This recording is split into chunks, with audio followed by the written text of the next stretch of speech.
네, 안녕하세요. 오늘은 마가복음 2장 내용을 묵상하도록 하겠습니다. 마가복음 2장의 내용에서는 예수님의 그 공생의 사역들이 본격적으로 전개가 되면서 그 중풍병자를 치유하시는 장면이 등장하며, 또한 그 바리새인과 서기관들이 예수의 제자들을 보고 있는 그 편견, 그리고 좋지 않은 시선들에 대해서 묘사가 됩니다. 또한 요한의 제자들 역시 불만에 가득 찬 모습으로 예수의 제자들이 금식의 절기를 지키지 않고 있는 것에 대해서 불만을 토로하죠. 거기에 대해서 예수님이 남기시는 답변을 살펴볼 수 있습니다. 그리고 나중에 다시 그것이 연속되는 것이 바로 안식일 개념에 대한 그 의미로 발전되는 걸 볼 수가 있죠. 오늘은 그렇게 예수님의 공생의 과정 속에서 나타나고 있는 그 질병의 치유에 대한 그 죄사함으로의 연결, 그 다음에 세리와 그 다음에 그 죄인들과 함께 음식을 같이 먹고 있는, 그럼으로써 예수의 어떤 그 사람들이 생각하고 있었던, 당시에 또한 종교 지도자들이 생각하고 있었던 통념의 그릇을, 통념의 어떤 구조를 해체하는 과정을 살펴볼 수 있습니다. 먼저 첫 번째는 그 3절에서 보시면 사람들이 중풍병자를 네 사람에게 메워서 가지고 예수께로 데리고 온다라고 얘기하고 있습니다. 그런데 그 예수께로 데리고 들어오려고 했지만 그 문 앞으로 들어설 곳이 없음을 지금 표현하고 있어요. 그런데 이제 이 과정에 대한 움직임들에서, 그러니까 이 상황에 대한 움직임들에서 한 가지 주목하실 수 있는 것은, 여기서 4절에 보시면은 지붕을 뜯어서, 지붕을 뜯어내고 침상을 그 지붕 아래로 내리고 있는 그 장면을 볼 수가 있습니다. 단순하게 보면은 그 문 앞에 많은 사람들이 모여 있어서 들어갈 수 없었기 때문에 지붕을 뚫고 내려왔던 어떤 그런 상태, 그리고 그러한 믿음을 어떤 높게 평가하시는 예수님의 평가와 판단으로 볼 수가 있겠는데요. 하지만 이것을 조금 더 그 깊이의 차원으로 보게 되면은 지금 1장에서 계속 전개되고 있었던 그 예수님의 그 말씀과 가르치심에 대한 그 군중들과 제자들의 반응이 계속 그 엑세플레손트, 놀라는 그 의미를 볼 수 있습니다. 그리고 계속해서 권세 있는 서기관과 같다라는, 그 서기관과 같지 않다, 권세 있는 자와 같다라는 표현들을 계속해서 사용하고 있었던 것을 볼 수가 있었죠. 그런데 그러한 어떤 소문에 대한 부분들이 하나님에 대한 그 진정한 깨우침과 그런 하나님이 보내신 자의 뜻이 온전히 예수 그리스도를 통해서 풀어지고 있다라는 것을 자각하고 놀라거나 그것을 소문으로 퍼뜨렸다는 것이 아니었음을 우리는 알고 있죠. 이것은 그 길가에 뿌려진 씨앗처럼 자신의 그 하나님의 시면 깊은 곳으로 교감하려는 것이 아니라 얕고 피상적이고 현상적인 세계에서 이것을 상관하려 하고 있는 관계 속에서 나타나는 놀라움과 소문과 추종의 욕구라는 것입니다. 그렇게 예수님을 따르고 있는 상태에서 그 가버나움에 들어가 있는 그 집의 문은 닫혀버렸어요. 그러니까 여기서 그 문을 향하고 있는 곳이 많은 사람들의 그 시네크데산, 모여짐으로 인해서 진짜 들어가야 될 어떤 가치를, 예수 그리스도의 가치를 드러내고 예수 그리스도의 가치가 열려야 되는 존재들은 들어가지 못하게 되는 그러한 난처함이 생겼다라는 것입니다. 그러한 상황 속에서 네 사람이 지붕을 뜯어서 그 중풍병자를 내렸다라는 것을 볼 수 있죠. 여기서 단어의 의미에 조금 더 주목할 필요가 있는데요. 이 중풍병자라는 단어는 그 파라리티코스라는 단어로서 그 단순히 그 질병을 앓고 있는 그러한 의미로만 해석되기는 어렵습니다. 무슨 말씀이냐 하면, 지금 중풍병자로 번역되어 있는 존재는 실제적으로 오랜 병을 앓고 있는 중환자인 것은 틀림이 없죠. 그리고 중풍병자라고 이해되고 있는 그 병자의 그 예후나 질환의 상태는 아마 끔찍할 것입니다. 우리가 흔히 알고 있는 바로 그 나병 환자 혹은 죄송합니다. 그 풍이라고 얘기하죠. 그 마비가 되어 있는 상태. 온몸이 마비가 되어서 자신의 의지대로 움직이지 못하는 상태. 그런 답답함과 곤란함, 몸의 기관들이 자신의 의지와 따라주지 않는, 자신의 의지를 전혀 따라주지 못하는 그런 안타까운 현실이 계속해서 지속되고 있는 그런 억압의 현실이 끊이지 않고 지속되고 있는 상태가 파라리티코스 중풍병자의 몸의 질환과 예후일 것입니다. 하지만 이것이 과연 몸의 질환에만 갖춰지는 걸까요? 차라리 몸의 질환에만 이것이 인식이 갖춰져 있고 그것이 지속될 수 있다라면은 그것은 견딜만하다고 볼 수 있어요. 단지 몸의 불편함일 뿐이니까. 하지만 이 파라리티코스라는 그 중풍병이 갖고 있는 것은 단순한 자신의 개인의 몸적 질환에 대한 표현만으로 그치는 것은 아닙니다. 당시의 사회에서 이러한 질병의 원인은 귀신 들림에 있거나 아니면은 그 병을 앓고 있는 그 자신의 죄, 혹은 그 자신이 그 중풍병을 앓고 있는 자의 부모, 혹은 할아버지, 혹은 그 할아버지의 할아버지로 이어지고 있는 그들의 조상이 뿌리 깊게 율법을 지키지 않아서 벌어지게 되고만 그러한 죄의 결과로 인식하게 된다는 것입니다. 사람들만이 그렇게 인식하는 게 아니에요. 그러니까 중풍병자를 바라보고 있는 사람만이 그렇게 인식하는 것이 아니에요. 중풍병자 당사자조차 자신의 몸의 질환에 대한 이 고통의 참상을 몸의 고통에만 국한시키지 않고 영의 죽어있음에 대한 자각은 잃어버린 채 자신을 바라보고 혹은 자신조차 율법의 낙오자라고 생각하게 되는 그러한 그 죄의식의 노예가 되어 있는 것이 바로 파라리티코스의 현실인 것입니다. 그런 맥락에서 이 파라리티코스의 현실, 인식은 그 당사자인 몸의 질환을 갖고 있는 파라리티코스에만 국한되는 게 아니라 그 파라리티코스를 하나님이 그 보내신 예수 그리스도에 대한 깨우침 없이 하나님을 율법과 그리고 선택과 그리고 준수와 그리고 계명의 명령자로만 생각하고 있는 모든 자의 인식 속에서 이 파라리티코스는 전염되듯 자신의 그 모든 생각의 감각을 지배하고 있는 것이죠. 그러니까 이 파라리티코스라는 그 중풍병자가 예수라는 그 가르침의 현존 속에 드러났다라는 사실은 앞서 1장에서 묵상해 본 바와 같은 귀신 들린 자의 모습 안에서 그 귀신 들린 자를 하나님의 것을, 하나님의 율법을, 그리고 백성다운 삶을, 선택받은 백성다운 삶을 제대로 살지 못하는 자들의 죄의 결과로 보고 있는 그러한 관점을 갖고 있는 존재 자체도 귀신의 범주에 속하는 것이듯, 여기서 말하고 있는 이 중풍병의 그 참상에 대해서 그것을 하나님의 율법을 어기고 가르치지 못하고 그것에 대해서 제대로 반응하지 못했던 그러한 죄의식의 산무리를 중풍병자에게 투영시키는 것 자체, 그건 역시 설령 그 중풍병자를 바라보고 있는 자가 몸이 성하다 할지라도, 몸이 건강하다 할지라도 그의 생각과 마음은 길들여져 있고 마비되어 있다라는 것입니다. 그것을 뒷받침해주고 있는 이야기가 5절에서 등장해요. 중풍병자가 내려왔습니다. 그런데 예수님은 그들의 믿음을 보셨더라고 표현되어 있죠. 한글 번역에서도 저희의 믿음입니다. Ten pistis auton. 그들이 누구일까요? 그들은 중풍병자를 문을 가로막고 있는 무리들을 통해서 들어갈 수가 없음, 그러니까 무리들로 인해서 가로막힌 그 문을 통해서 들어갈 수 없음을 발견하고 지붕을 뚫어 중풍병자를 예수에게 내려놓은 그들이에요. 죄송합니다. 그리고 그들은 또한 어떠한 부분으로 발전이 될까요? 예수님은 그들의 믿음을 보셨습니다. 그런데 말씀의 명령의 주체는, 그리고 말씀의 당사자는 파라리티코스 중풍병자에게 말하고 있어요. 그러니까 여기서의 이 그들의 믿음과 중풍병자 사이의 상관관계가 규명이 되는 것입니다.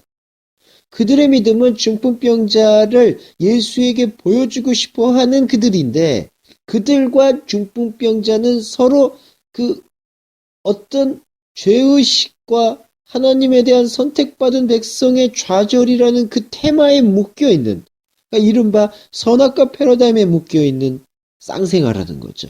그러니까 그들과 중풍병자를 지붕을 뚫어서 예수에게 내어보냈던 그들과, 그리고 적어도 몸이 성하다라고 얘기할 수 있는, 그 정상적이라고 얘기할 수 있는 그들과, 그리고 몸이 마비되어 고통 가운데 빠져있는 그 몸의 고통에 시달리고 있는 중풍병자의 그 두 사이의 관계에서의 공통분모는 모두 하나님의 영의 죽어있음 속에서, 생각의 마비를 경험하고 있는 상태 속에서, 그러나 이대로 갈 수는 없다라는 그 자각과 그 고통의 발버둥 속에서 예수를 찾아온다라는 것입니다. 그렇기 때문에 결론적으로 말씀드릴 수 있는 것은 그들의 믿음은 곧 중풍병자의 갈망이에요. 중풍병자의 갈망은 자신의 몸의 고통을 애워싸고 있는 생각의 고통, 인식의 고통, 영의 죽어있음의 억울함, 영의 죽어있음의 그 안타까움, 그 호소는 곧 그들의 믿음인 것이에요. 그러면서 예수님께서는 그들의 믿음에 대해서 무엇으로 표현을 하셨냐 하면은 너의 죄의 사함이 이루어졌다라고 이야기합니다.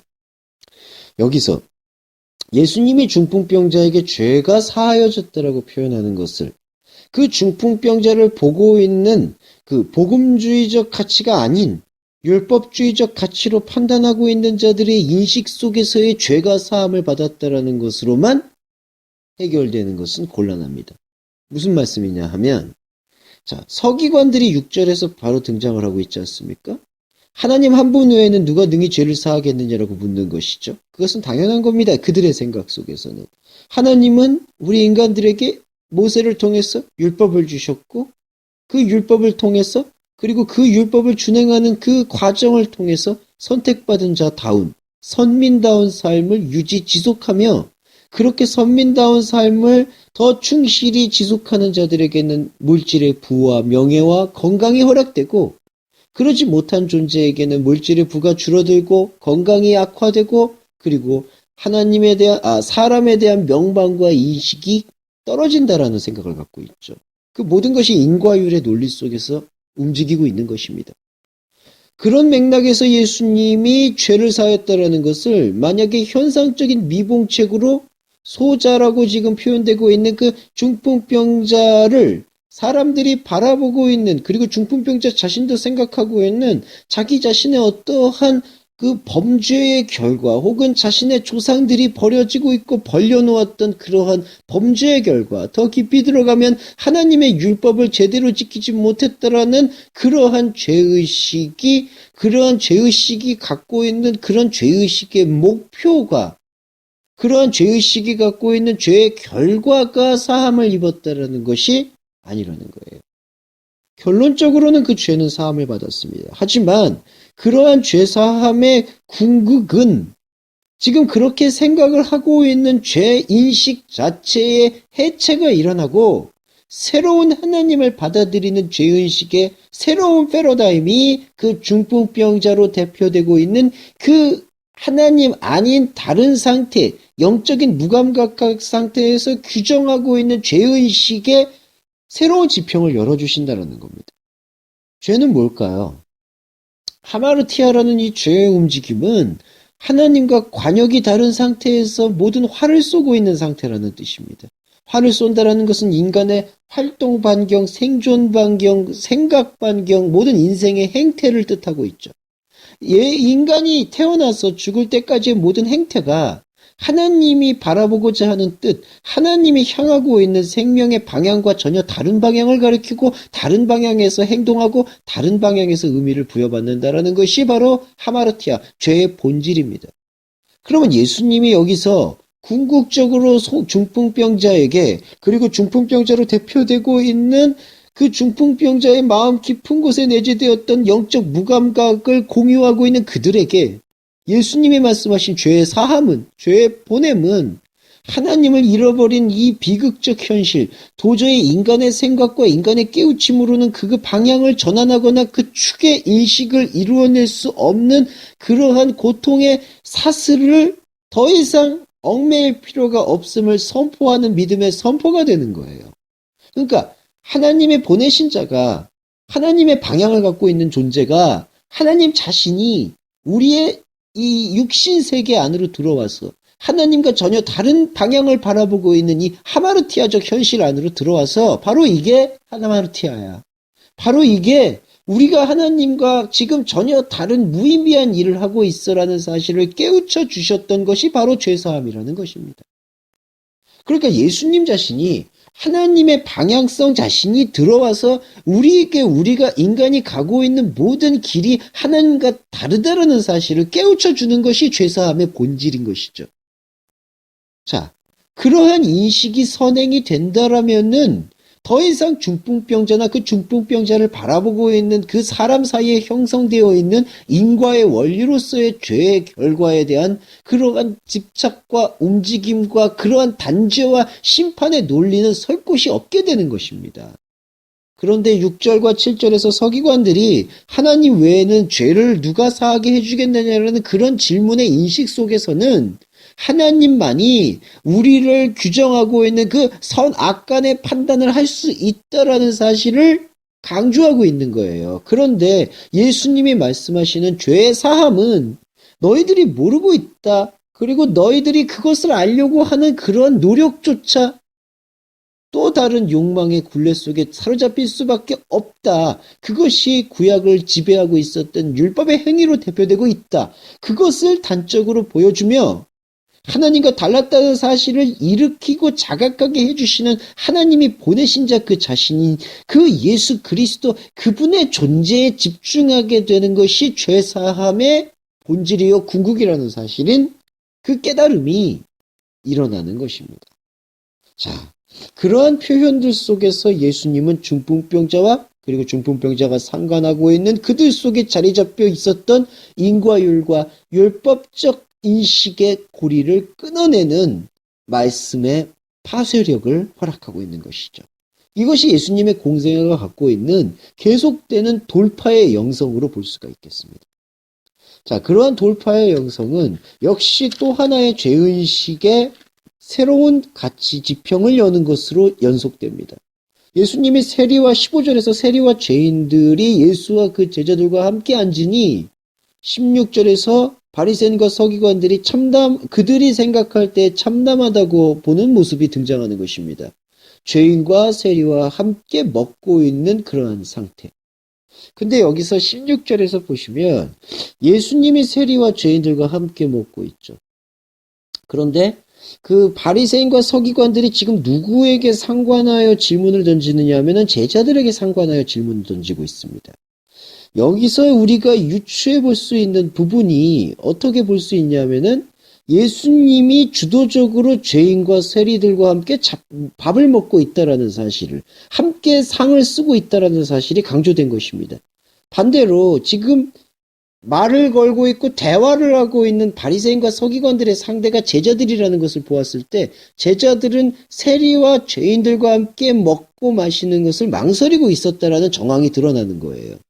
예수님이 먼저 주도적으로 세리와 죄인들과 함께 먹고 있는 거고 제자들은 그 상황 속에서 이것을 어떻게 답변해야 될지를 모르고 있는 상황이 되는 것입니다. 그런데 여기 보시면은 15절과 16절에서 계속 세리와 죄인이라는 단어가 반복이 되고 있죠. 자, 여기서 바리새인과 서기관들이 생각하고 있는 인식 속에서의 죄인의 관점이 사회적이고 구조적인 죄에 대한 문제로 집중되고 있는 걸 볼 수가 있습니다. 자, 여기서 세리라고 표현되고 있는 것은 텔로나이라는 그 세리적인 그 가치는 매국노라는 가치가 있어요.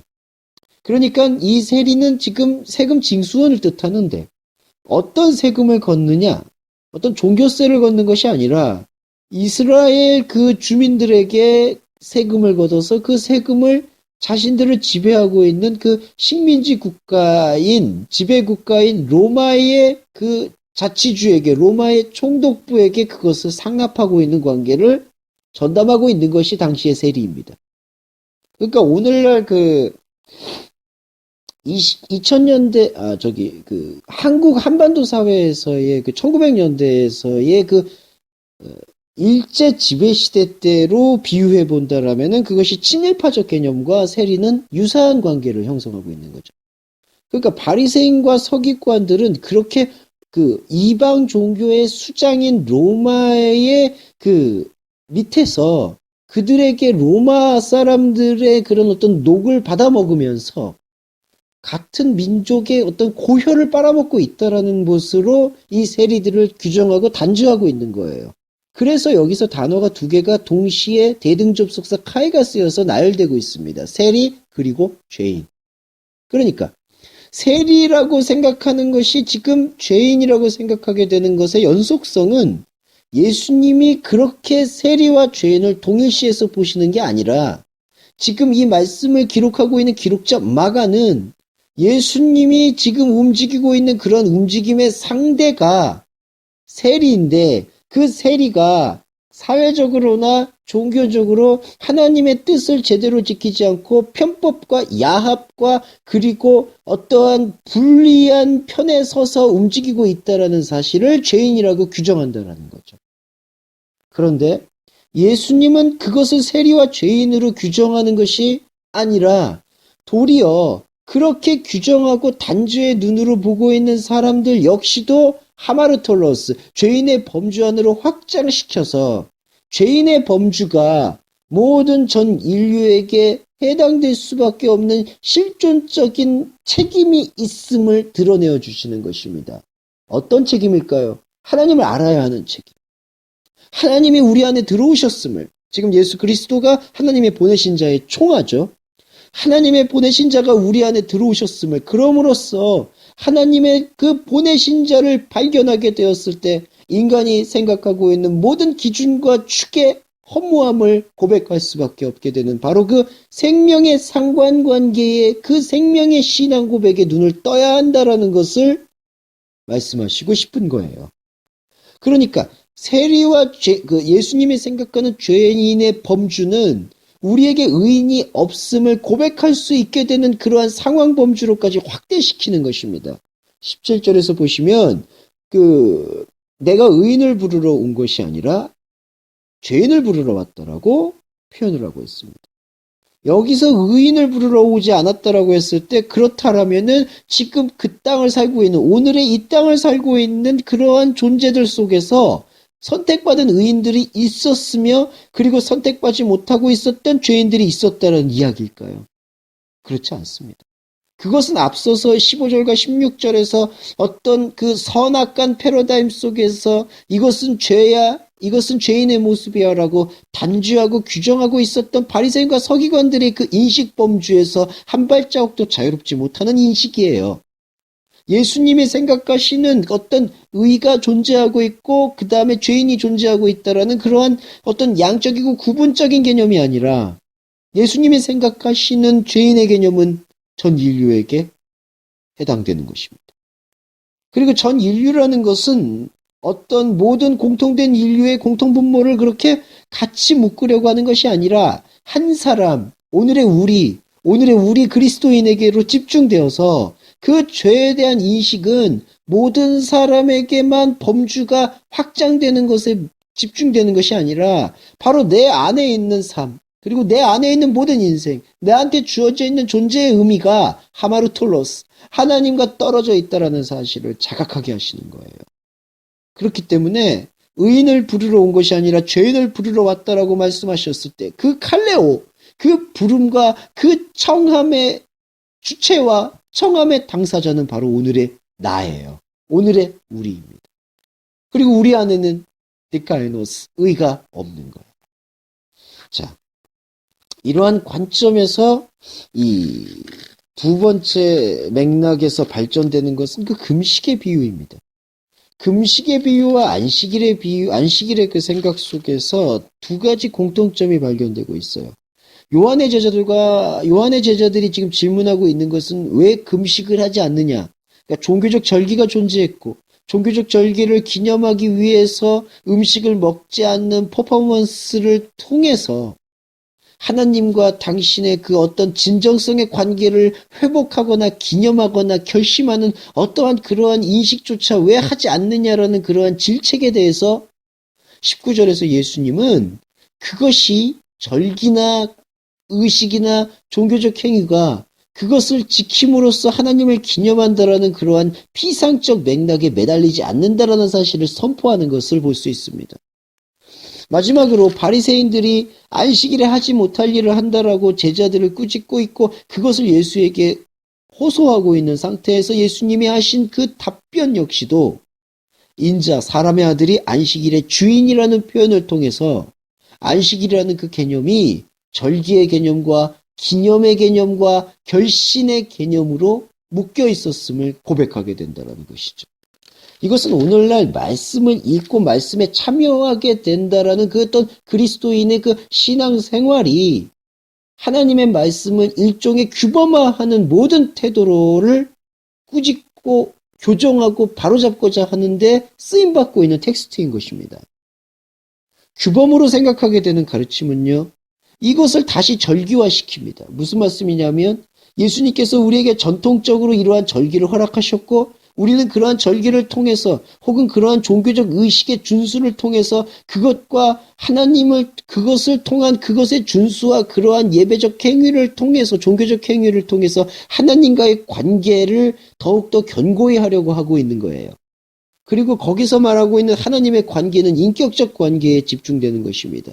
그런데 과연 그것이 정말 참된 인격적 관계를 형성하는 걸까요? 예수님이 안식일의 주인이라고 얘기했을 때 그 안식일의 주인의 주어는 누구입니까? 호휴스 안드로프, 사람의 아들이에요. 인격적 관계는 사람의 아들인 휴스가 그 안식일이라고 생각하고 있는 종교적 의식과 절기의 중심성 안으로 들어와서 종교적 의식과 절기를 인간이 지켜내는 그 과정 속에서 하나님의 신적인 현현과 신적인 능력과 더 나아가 인격적 관계가 하나님과의 인격적 관계가 형성되는 것이 아니라 사바톤, 안식일이라는 그 개념 자체가 종교적 의식을 스스로 해체시키고 하나님에 대한 영적인 지각과 감각을 열어내고 있는 하나님 시간의 도래라는 것으로 전환되는 것이 호휴스트 안드로프, 사람의 아들이 안식일의 큐리오스, 주인이 된다라는 개념의 핵심인 것입니다. 이는 금식에 대한 그 요한의 제자들의 그 불만에 대한 예수님의 답변에서도 단적으로 드러나요. 20절에서 신랑을 빼앗길 날이 이를 것이다. 그날에 금식한다라고 이야기합니다. 그러나 여기서 빼앗긴다라는 변어의 그 동사의 의미를 다시 한번 묵상을 해보면 아파르데는 옮겨진다라는 의미가 됩니다. 수동태로 쓰였죠. 자, 아파르데 아우턴 호 님피오스, 신랑이 그들로부터 옮겨지게 되는 날이 오고 있다. 그리고 그날 안에서 금식되어지는 것이다. 금식하는 것이다. 이렇게 표현했습니다. 신랑이 옮겨지는 날은 어떤 십자가의 그 사역을 통한 그 어떤 십자가를 애도하고 그리고 예수의 이 땅에서의 없음을 애도하는 애통하는 상태의 금식의 연속성으로 생각하는 것은 매우 곤란한 해석이 되는 거예요. 19절에서 그 금식할 수 있느냐라고 신랑과 함께 있을 때 금식할 수 있느냐라고 나오지 않습니까? 금식할 수 있는 능력이 없다라고 얘기합니다. 그러니까 금식의 개념에 대한 이해가 없다라는 뜻이에요. 그래서 이것이 부연되고 있는 것이 20절에서 금식의 의미를 우리가 갖고 있는 종교적 감각과 종교적 상호관계, 그 계약관계 속에서 그것을 지키는 어떠한 퍼포먼스로서의 금식에 머물러 있지 않음을 선포하고 돌파하게끔 만들어주는 것이 진정한 금식의 그 개념인데 그날이 언제입니까? 신랑이 옮겨지는 날이에요. 신랑은 누구로 예표됩니까? 그리스도 예수로 예표되고 있어요. 근데 그리스도 예수가 옮겨지는 것은 언제일까요? 그것은 어떤 역사적인 특정 사건이 십자가 사건의 결별만을 뜻하는 것이 아닙니다. 예수님의 공생의 전체를 통해서 하나님의 보내신 자의 뜻이 들려오는 바로 그 헤메라 그날, 하나님의 말씀의 뜻과 하나님의 말씀의 본질의 본의가 우리 안에서 영적으로 호소되어지고 있는 바로 그날이 곧 금식이라는 거예요. 왜냐하면 그때 더 이상 하나님과 우리와의 관계를 인과의 관계, 계약의 관계, 선악의 관계로 판단하지 않게 되기 때문입니다. 예수님의 이러한 그 금식이나 안식일에 대한 종교적 절기를 어떻게 해체하고 어떻게 재구성하는지를 살펴보면 말씀이 갖고 있는 새로운 지평은 우리는 새로운 지평을 더욱더 확고히 확증하실 수 있겠죠. 네, 이렇게 마치겠습니다. 감사합니다.